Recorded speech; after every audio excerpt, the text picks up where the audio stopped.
Isinusulong ng National Security Advisor na palakasin ang batas laban sa pang-eespiya sa bansa.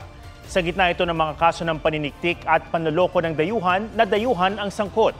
Isang Malaysia nga ang bistadong nagbebenta umano ng aparatong ginagamit pang-i-scam. May report si Marisol Abderrahman. Section 29, unauthorized access or intentional breach. Sa isang hotel sa Parañaque, dinakip ng mga tauhan ng PNP Anti-Cybercrime Group, Cybercrime Investigation and Coordinating Center, Bureau of Immigration at National Telecommunications Commission ang Malaysian national na ito. Nagbebenta umano siya online ng tinatawag na International Mobile Identity Subscriber o IMSI catcher. Isang aparatong ginagamit daw ng mga sindikato sa panluloko. 600,000 pesos daw ang halaga nito. Nag-harvest po ito ng mga phone numbers. Marami po tayong natatanggap na kung ano-ano mga text messages na unwanted, na hindi natin gustong matanggap pero nakakatanggap po tayo. It's because itong machine po na ito ang ginagamit. Kaya raw ng nabawing electronic device na mag-intercept sa mga mensahe, pag-uusap at tawag sa cellphone at gadgets. The solution is find the source.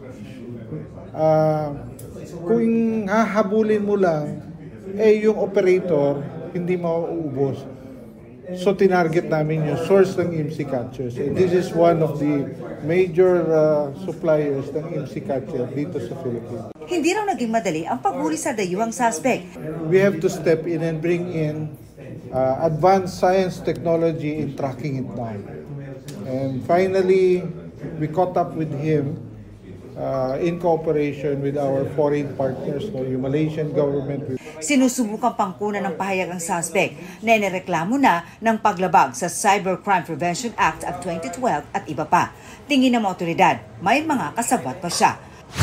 At hindi lang sa mga panulokong sangkot ang mga dayuhan nakatutok ang mga otoridad, kundi pati sa paniniktik umano ng ibang bansa. Ang AFP naniniwalang magkakaugnay ang pagdiskubre sa mga underwater drones sa Masbate, ang paghuli sa ilang dayuhang may peking ID at birth certificate, at ang dudang espiyang China si dismissed Banban Mayor Alice Guo. Ang pagdakip pamakailan sa Chinese national na umano'y naniktik sa ilang base militar, opisina ng gobyerno, vital installations at mga mall, at ang mga operasyon ng mga pogo. If we look at the entire expanse of the country, covering the different instruments of national power, and start connecting the dots, there seems now to be a deliberate and calculated move to map out the country by a foreign power. Pero nang tanungin kung China ang nasa likod ng mga ito, sagot ng AFP, I do not want to speculate on anything.